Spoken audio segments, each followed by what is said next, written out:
ఆలోచించండి. దేవుని యొక్క ఆశీర్వాదంలో, దేవుడిచ్చేటువంటి ఆ దీవెనలో కొరత అనేది లేదే. బాగా అర్థం చేసుకోవాలి. దేవుని దీవెనలో కొరత లేదు, దేవుని దీవెనలో ఆశీర్వాదం లేదు. చాలా మంది బియ్యం కొలుస్తారు, ఆ మానికతో బియ్యం కొలుస్తాడు తలగొట్టాయి అంటారు. అంటే అర్థం ఏంటి? తలగొట్టేసి మోసేసాయి అంటారు. చెప్పండి అమ్మా, మీకు తెలుసుగా, తగ్గించేయమని. ఎందుకని? అది సరిపోతుంది. కానీ దేవునిలో ఆ తల కొట్టే విషయాలు లేవు. ఆయన ఏమంటున్నాడంటే, రక్షింపనేట్లు నా హస్తం ఎప్పుడు కొరచయ్యేది కాదు. దేవుడు కొరచ చేతులు కలిగిన వాడు కాదు. ఆయన ఏమిచ్చినా సమృద్ధిగా ఇచ్చే దేవుడు. దేవుడికి స్తోత్రం కలుగును గాక.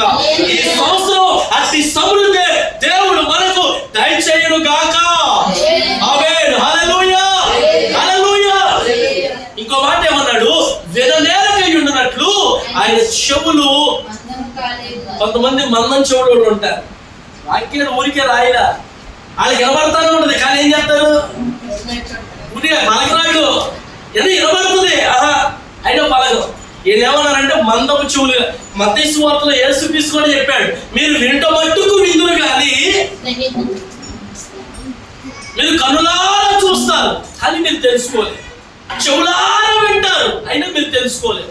ఇంకో గట్టి మాట ఏమి రాస్తాడంటే, మీ హృదయాలన్నీ ఏమైనాయి అంటే క్రొవ్వినవి అన్నాడు. బా, ఇక ఈ మాటకున్న అచ్చమైన అర్థం తెలియాలంటే ఒక తప్పు మాట అంటారేమో, అంత బాగా కొవ్వు బట్టి ఉన్నావురా నువ్వు అంటాం కదా మనం. ఇది బాగా కొవ్వు ఎక్కువైందండి. ఆ కొవ్వు ఎక్కువైనకి ఏమవు? వినపడదు. ఎందుకంటే ఏదో రకమైనటువంటి కొవ్వు ఎక్కువగా ఉంటుంది అన్నమాట. దానివల్ల వాడికి మనం చెప్పేది అర్థం కాదు.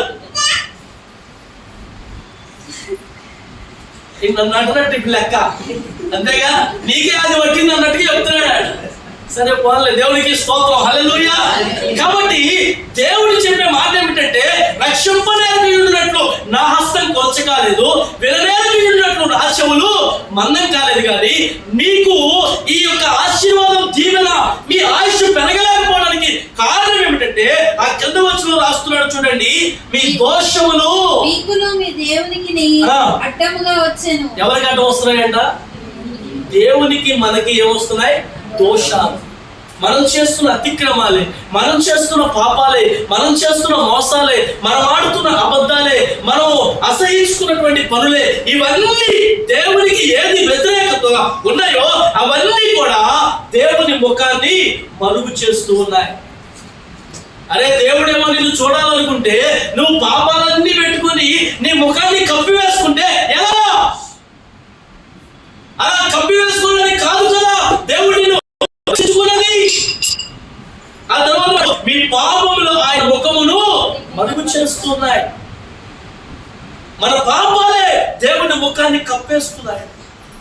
దేవుడు ఆశీర్వాదం ఇచ్చేటప్పుడు తీసుకోలేకపోతే అది మన బలహీనత, అది మన అవిధేయత.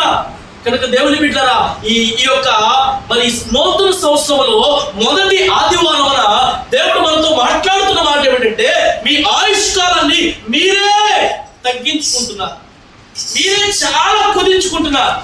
దానివల్ల మీకు ఏంటి ప్రయోజనం? చూడండి, మలాకి గ్రంథం ఒక్కసారి చూడండి. ఆ మాట ముగింపులోకి వస్తాను. మలాకి గ్రంథంలో అధ్యాయంలో చదవండి, 3, 4, 5, 6 వచనాలు చదవండి. నేను నియమింపబోవు దినమున దుర్మార్గులు మీ పాదముల క్రింద ధూళివలె మీరు వారిని అణగద్రొక్కుదురని సైన్యములకు అధిపతియగు యెహోవా సెలవిచ్చుచున్నాడు. హోరేబు కొండ మీద ఇశ్రాయేలు అందరి కొరకై నేను నా సేవకుడైన మోషేకు ఆజ్ఞాపించిన ధర్మశాస్త్రమును, దాని కట్టడలను, విధులను జ్ఞాపకం చేసుకొనుడి. యెహోవా నియమించిన భయంకరమైన మహాదినము రాకముందు నేను ప్రవక్త ఏలియాను మీ వద్దకు పంపుదును. నేను వచ్చి దేశంలో శపించుకున్నట్లు అతడు తండ్రుల హృదయంను పిల్లలు తట్టుకును, పిల్లల హృదయములను తండ్రుల తట్టుకును త్రిప్పును. ఏం చేస్తాడంటాడు దేవుడు 6వ వచనంలో, నేను వచ్చి దేశమును శపింపకుండానట్లు అతను తండ్రుల హృదయము పిల్లల తట్టును, పిల్లల హృదయములు తండ్రుల తట్టును త్రిప్పుదును. మరొక వచనం చదవండి, ప్రసంగి గ్రంథంలో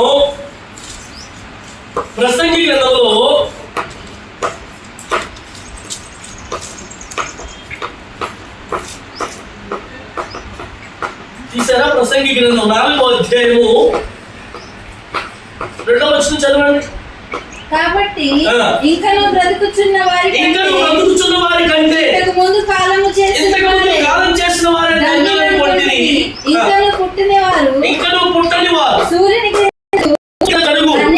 అన్యాయపు పనులు చూచి ఉండని హేతువు చేత ఉద్యముల కంటే వారే ధన్యులనుకొంటిని మరియు కష్టమంతయు నేర్పుతో కూడిన పనులన్నీయు నరులకు రోష కారణములని నాకు కనబడెను. ఇది వ్యర్థముగా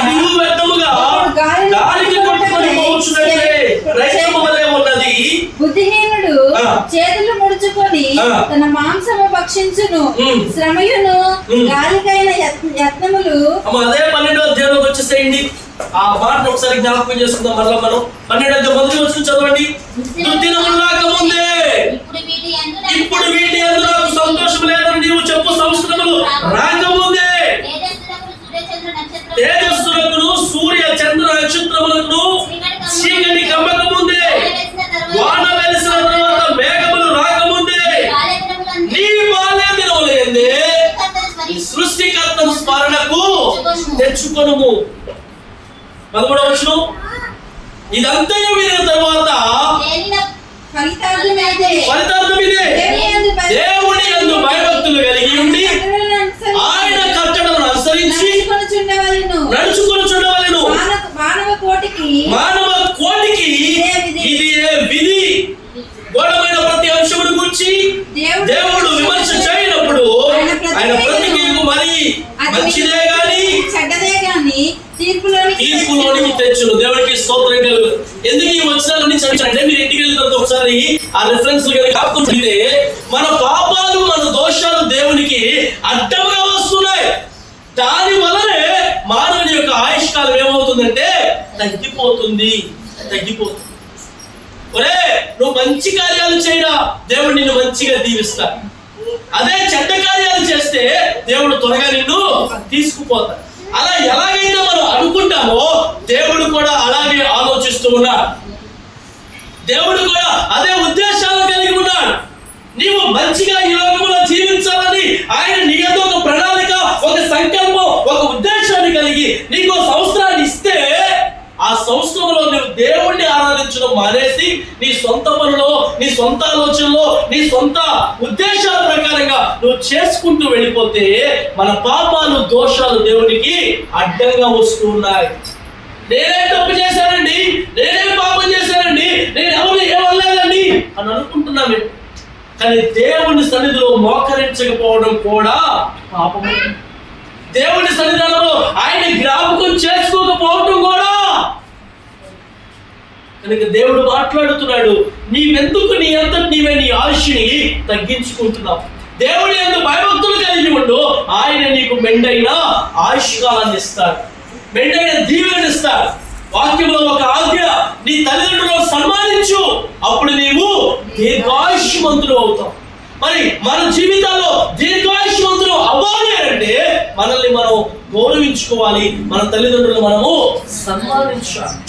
ఆ తల్లిదండ్రులు స్తుతించిన దేవుడిని అంతకంటే ఎక్కువగా సన్మానించాలి. దేవునికి స్తోత్రం కలుగునుగా. తర్వాత కీర్తన గ్రంథంలోకి వద్దాం, చూడండి. ఆఖరి మాటను చదువుదాం. 11వ వచనం చదవండి. 90వ కీర్తన 11వ వచనం. నీ ఆగ్రహములో ఎంతో ఎవరికి తెలియను, నీకు చెందవలసిన భయము కలిగి పుట్టు నీ క్రోధము ఎంతో ఎవరికి తెలియను. ఏ కావాలంట? జ్ఞాన హృదయం కలుగునట్లుగా మాకు తెలియచేయము, మా దినములు లెక్కించుట మాకు. ఎప్పుడైనా లెక్కేసారా మీ దినాలు? ఇప్పుడు చెప్పండి, ఈ రోజు వరకు మీరు ఎన్ని దినాలు బతికారో చెప్పండి. అది ఎవరో లెక్క పెట్టలేదు. ఎందుకంటే ఆ క్యాలిక్యులేటర్ వేసి అన్ని కొట్టుకుంటే సంవత్సరానికి ఎన్ని రోజులు మన వయసు ఎంతో వేసుకుంటే కానీ అన్ని రోజులు బతికినట్టు లెక్క. ఓకే, బతికిన రోజులు మనం లెక్కేసుకోగలం, కానీ రాబోతున్న దినాల్లో ఎన్ని రోజులు బతుకుతామో అది లెక్కలేదు, అది మనకు తెలియదు రైట్ నౌ. కానీ దేవుడి దృష్టిలో మన దినాలన్నీ కూడా లెక్క పెట్టి ఉన్నాయి. మన తల వెంట్రుకల్లో ఎన్ని వెంట్రుకలు ఉన్నాయో దేవుడి లెక్కలో ఆ వెంట్రుకలన్నీ ఉన్నాయి. మనం లెక్కించగలమా? మన తల వెంట్రుకలు మనం లెక్కించగలమా? మన వల్ల కాదు. కానీ దేవుని దృష్టిలో ఇవన్నీ కూడా లెక్కలో ఉన్నాయి అంటున్నాడు. కాబట్టి మన మన జీవితం అల్ప జీవితం, చాలా తక్కువ షార్ట్ పీరియడ్, చాలా తక్కువ జీవితం అది మనం చేసుకున్న భాగ్యమే, అది మనం చేసుకున్న పుణ్యమే. మనం చేసిన అపరాధాలు పాపాల వల్లే మన ఆయుష్కాలము కుదించుకుపోయింది. నేను మాట్లాడేది ఏంటంటే ఈ జీవించిన ఈ ఆయుష్కాలం అయినా సరే కనీసం దేవునికి కృతజ్ఞత కలిగి జీవించాలి. బతికే కొద్ది కాలమైనా దేవుడి కోసం బ్రతకాలి. లేదండి లోకం కోసం బ్రతుకుతా, లేదు నా కుటుంబం కోసం బ్రతుకుతా, లేదు నాకు పేరు ప్రఖ్యాతులు రావడం కోసం బ్రతుకుతానంటే ఆ బ్రతుకు వల్ల ఎవ్వరికి ఏ ప్రయోజనం? చాలా మంది ఈ రోజున మంచి మంచి పనులు చేసేవాళ్ళు ఉంటారు.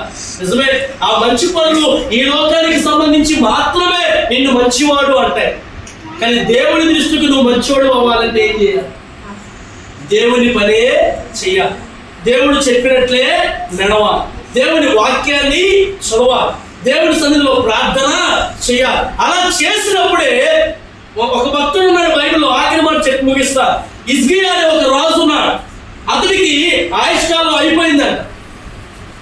ఒక ప్రవక్త ద్వారా ఆ హిజ్కియా దగ్గరికి వెళ్ళి, బాబు నీ పని అయిపోయింది, దేవుడు నిన్ను సందేశమన్నాడు అని యెషయా అనే ప్రవక్త ద్వారా హిజ్కియా దగ్గరకు మరణ వార్త పంపిస్తే ఆ హిజ్కియా ఏం చేశాడంటే గోడ తట్టు తన ముఖాన్ని తిప్పుకొని ప్రార్థన చేశాడు. ఏమని ప్రార్థన చేశాడు చూడండి, యెషయా 36వ అధ్యాయంలో యెహోవా సత్యముతో ఏ హృదయం యథార్థ హృదయుడునై. చూడండి ఈ మాట మనం అనగలమా? ఎన్నో వచ్చిన చదువుతున్నావమ్మా? 38వ అధ్యాయము 2వ వచనం అంతేనా? హిజ్కియా అనేటువంటి ఆ మనుషుల దగ్గరకు ఒక మరణ వార్త వచ్చినప్పుడు అతను చేస్తున్నటువంటి ప్రార్థన మొదటి చదవండి 30 ఆ దినములలో హిజ్కియాకు మరణకరమైన రోగము కలుగగా ప్రాప్తియగు ఆమోదు కుమారుడనైన యెషయా అతని యొద్దకు వచ్చి నీవు మరణమగుచున్నావు. డైరెక్ట్ గా చెప్పాడు మాట, బాబు నువ్వు మరణం అవుతున్నావు అంటే నువ్వు చచ్చిపోబోతున్నావు. ఇక ఇందులో ఏమాత్రం డోకా లేదు. ఎందుకో తెలుసా? నీ పిలుపు ఎక్కడి నుంచి వచ్చింది? అందరూ చెప్పాలి, ఎక్కడి నుంచి వచ్చింది? దేవుడి దగ్గర నుంచి వచ్చింది. ప్రవక్తలతో దేవుడు మాట్లాడేవాడు. ఆ ప్రవక్త ద్వారా దేవుడు ఏమంటాడంటే నీవు మరణం అయిపోతున్నావు. ఎవరిని వచ్చి ఈ మాట మనకు చెప్పారనుకో ఏం చేస్తాం? లాగిపెట్టి కొడితే నేను చచ్చిపోయాడా ఏం మాట్లాడు అంటావా లేదా? ఎమ్మటే కోపం వస్తుంది మనకు. కానీ దేవుడే యెషయా ప్రవక్త ద్వారా మాట్లాడుతున్నాడు ఆ మాట, నువ్వు మరణం అవుతున్నావు, బ్రతుకవు గనుక నీవు నీ ఇల్లు చక్కబెట్టుకోమని యెహోవా సెలవిచ్చుచున్నాడని చెప్పగా అతడు తన ముఖమును గోడ తట్టు తిప్పుకొని యెహోవా యథార్థ హృదయుడనై సత్యముతో నీ సన్నిధిని ఎట్లు నడుచుకుంటునో. ఒకసారి ఏంటండి, ఈ హిజ్కియా అనే అతను రాజు కదా, రాజుకి ఏం తక్కువ లేదు, అన్ని దాన కార్యాలు ధర్మ కార్యాలు చేసే ఉంటాడు.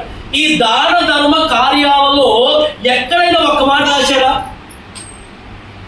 నాకు ఈ ప్రార్థన చదువుతున్నప్పుడు చాలా ఆశ్చర్యం అనిపించింది. రాజుగా ఉన్నవాడు మరి కొన్ని ఊర్లకి ఇప్పుడు రాజుగారు ఆజ్ఞాపిస్తేనేగా ఊళ్ళో జనాలందరికీ భోజనాలు కానీ ఏమైనా వచ్చాయి. కానీ నేను పెట్టిన ఆహారం వల్ల కానీ ఇదిగో నేను వాళ్ళకి ఇచ్చిన మంచి కార్యాల వల్ల కానీ ఈ ఊరంతా నేనే బాగు చేశా అనే పనుల వల్ల కానీ నాకు ఆయుష్ పెంచయ్యా అని అడిగినట్టు ఎక్కడ ఉందా? అలా అడగలా. ఏమని అడుగుతున్నాడంటే యెహోవా యథార్థ హృదయుడనై సత్యముతో నీ సన్నిధిని ఎట్లు నడుచుకుంటున్నావో నీ దృష్టికి అనుకూలముగా ఎవరి దృష్టికి అంట? దేవుని దృష్టికి అనుకూలముగా సమస్తమును నేను ఎట్లు జరిగించుదునో కృపని జ్ఞాపకం చేసుకో. 4 విషయాలు చెప్పాడండి. ఆ వాక్యం ఈరోజు మీరు నేర్చుకోవాలి. నెంబర్ 1 ఉంటో తెలుసా? యథార్థ హృదయుడనై సత్యముతో. ఫస్ట్ మనకి ఏమన్నారంట? యథార్థమైన హృదయం. ఎవరిలో అయితే యథార్థ హృదయం ఉంటుందో దేవుడు వారి ఆయుష్కాలను పెంచుతాడు. దేవుడికి స్తోత్రం కలుగునుగాక.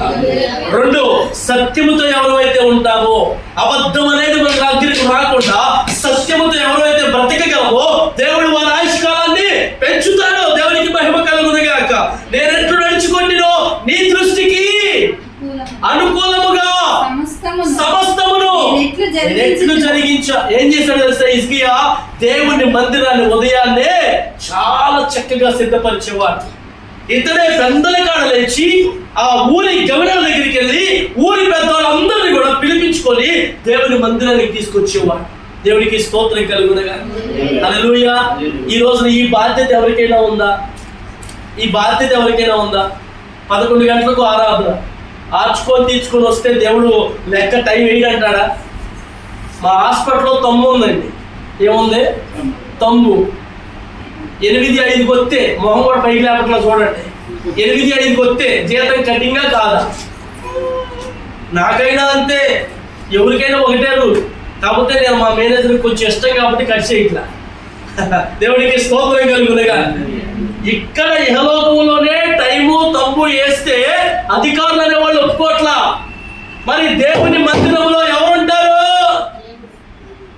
జోష్ బాబు ఏమనకపోవచ్చు, జ్యోతమ్మ ఏమనకపోవచ్చు. ఏంటి ఇక్కడ మేమే ఉంటాం కాబట్టి. కానీ ప్రతి దాన్ని కూడా లెక్క కడుతున్నాయినా ఒక ఆయన ఉన్నాడు. ఆయన పేరే యేసు క్రీస్తు. దేవుడికి స్తోత్రం. హల్లెలూయా. గుడివాడికి ట్రైన్ ఎన్నింటికి చెప్పురా? తెలీదా? ఎన్నింటికమ్మా? పొద్దున్నే 8ంటికి వెళ్తారా? దొరికిద్దా? పోనీ మేము ఖమ్మం వెళ్ళాలనుకో, మా ట్రైన్ ఎన్నింటికో తెలుసా? గోల్కొండ 7 గంటలకే. ఇక ఉండమన్నా ఉండదు, ఆగమన్నా ఆగదు. మొన్న పండగ రోజు అంటే క్రిస్మస్ పండగ రోజు 25వ తారీఖు ఆరాధన అంతా అయిపోయింది. ఉండపరంగా మా మైండ్ లో అందరూ ఊరెళ్ళిపోవాలని ఒక హడావుడి బయలుదేరి. ఇక ఎమ్మటే చదువుకోవటం, ఏయో బ్యాగులు పట్టుకున్నాం, పరిగెత్తుకుంటూ రైల్వే స్టేషన్కి వెళ్దాం అనుకున్నాం. ఇలా తేడా అక్కడికి వెళ్ళి నా బండిలో చివర 4 ఎక్కాను. ఒకసారి ఉన్న గాలి మొత్తం పోయింది. ఆ గాలి పట్టించుకొస్తానని పెట్రోల్ బంకులోకి వెళ్ళా. గాలి పట్టించుకొచ్చేసరికి 4:30 ఇక్కడే అయింది. సరే అయినా కానీ పరిగెత్తామని మరలా పరిగెత్తుకుంటూ వెళ్ళాము. బెంచర్కి వెళ్ళేసరికి పెద్ద సిగ్నల్ పడింది. ఏ విశ్రాక్తం చేయి. టైం అంతా అక్కడే అయిపోయింది. 5 అయింది. ఇక స్టేషన్ పరిగెత్తుకొని వెళ్తే ఆ ట్రైన్ వెళ్ళే 4:30. ట్రైన్ అంటే 4:30కి. అంటే గవర్నమెంట్ వాడికి కూడా రూల్ ఉందండి. పనిచేసే కర్మాగారాలకు రూల్ ఉందండి. కానీ ఎవరికి రూల్ లేదో తెలుసా? చెప్పాలి. దేవుని మందిరంలోకి వస్తున్నటువంటి విశ్వాసులకు సమయము, సందర్భాలు ప్రతి చర్చి బయటికి బోర్డు పెడితే బాగుంది. సమయం పాటించవలను అని బోర్డు పెడితే బాగుంది. అలా పెడితే ఎవరు ఆరువాడు.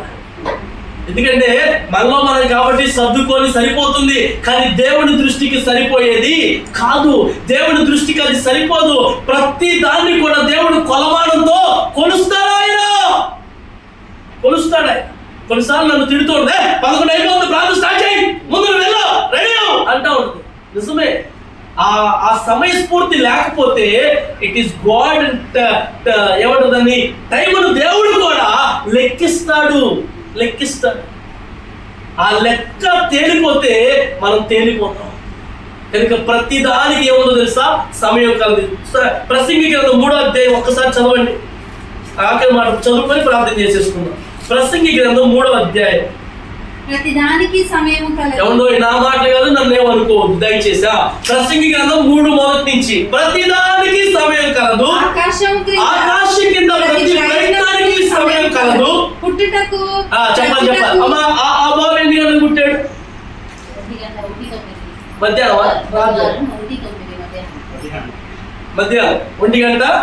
1:09. ఏ రోజు? బుధవారం. ఎన్నో తారీఖు? అక్టోబర్ 2. గాంధీ తాత ఎప్పుడు పుట్టాడు? అయ్యగారు అప్పుడు పుట్టాడు. ఆయన గాంధీ అవుతాడు, మరి సంస్కర్త అయిపోతాడే. అంటే ఇన్ టైం ఎలా గుర్తుందో పుట్టుటకు సమయం ఉన్నది. చదవాలి. నాటుటకు నాటబడిన చంపడానికి, బాగు చేయుటకు, పడగొట్టుటకు, కట్టుటకు, ఏడ్చుటకును. దీనికి కూడా సమయం ఉందంట. ఎప్పుడు దేనికంట? ఓ ఏడుతానికి కూడా టైం ఉంటుందా? ఏడ్చుటకు, నవ్వుటకు, దీనికి కూడా టైం ఉంది. నవ్వడానికి, నవ్వించుటకు, నాట్యమాడుటకు, రాళ్ళను పారవేయుటకు, రాళ్ళను కుప్పవేయుటకు, కౌగిలించుటకు, యేసు రక్తం చేయవా, కౌగిలించుటకు, కౌగిలించుటకు, మారుటకు, వెదుకుటకు, వెదుకుటకు, పోగొట్టుకోవడానికి, దాచుకున్నటకు, పారవేయడానికి, ఓ నాయన చెంపడానికి, కొట్టడానికి, మౌనంగా ఉండడానికి, మాట్లాడడానికి, ప్రేమించడానికి, దేశించడానికి, సమాధాన పడుటకు, కష్టపడిన వారి తమ కష్టం వల్ల వచ్చిన లాభమేమే. నరులు అభ్యాసము పొందవలని దేవుడు వారికి పెట్టి ఉన్న కష్టానుభవం నేను చూచి దేని కాలమందు అది చక్కగా ఉండునట్లు సమస్తము చెప్పాలి ఒకసారి. దేవుడికి స్తోత్రం, హల్లెలూయా, హల్లెలూయా. ఆయన సమస్తం ఏం చేశాడంట? చక్కగా. ఆ మాట ఎంత బాగా ఆచరించారా? సమస్తమును ఆయన చక్కగా నియమించి ఉన్నాడు. పైన చదువుకున్న వాక్యాలన్నీ అర్థమైనగా. నవ్వడానికి, బాధపడడానికి, ఇక అన్నిటికీ సమయాలు ఉన్నాయి. భర్త కొడితే అడుగుతారు అంటే అది కొట్టడం కూడా ఒక సమయం, సందర్భమే. ఊరికే చీటీ మాటి కొట్టుకోవటం కాదు. ఇది ప్రతి దానికి సమయం ఉంది. కొన్నిసార్లు అమ్మ నాన్న ఏదో కోపం వస్తే అంటారు, ఏం పోయే కాలం అంటే కాలానికి కూడా ఉన్నాయి.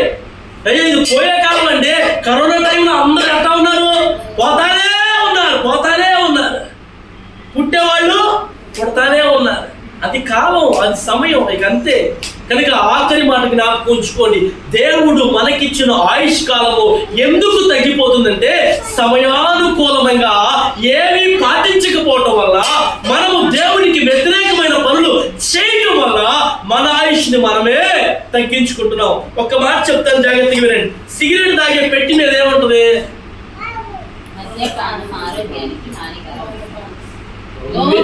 నేనేమడిగాను, ఏమన్నా కొంచెం జాగ్రత్త చూస్తూ ఉండండి. మరి ఏమన్నా అలవాటు ఏమైనా అవుతుందో నాకు అర్థం కాదు. నేనేమడిగా? సిగరెట్ బాక్స్ అని ఏముంటుందో అని అడిగా. ధూమపానం ఆరోగ్యానికి హానికరం. ఇప్పుడు చెప్పమ్మా, లెక్కల మీద ఏముంటుంది? మద్యపానం ఆరోగ్యానికి. ఎంతమంది తాగట్లా? అరే ఇది తాగితే నువ్వు చచ్చిపోతావు అని తెలిసినా కూడా, అంటే అందులో ఆల్కహాలిక్ ఉంది, అందులో చెడు ఉంది. ఆ ధూమం వల్ల నీ గుండె చుట్టూ పొగ చేరుకుపోయి దానివల్ల నీకు ఊపిరాడక ఆ గుండె, లివర్ అన్ని పాడైపోతాయి. అన్ని తయారు చేసే కంపెనీ వాడే చెప్పినా కంపెనీ వాడే చెప్తున్నా వాడి మాట ఎవరు? ఇప్పుడు అర్థమవుతుందా? మన ఆయుష్ని మనం కూడా లెక్క. బతికినంత కాలం బతుకుతావా? పచ్చమని తీసి అవుతావారే నువ్వేడు బాయ్ చెప్పడానికి ఆ మాట. నిన్ను నువ్వు పుట్టించుకున్నావా? నిన్ను నువ్వు చంపుకుంటావా? నీ ఆయుష్కాలం నీ చేతిలో ఉందా?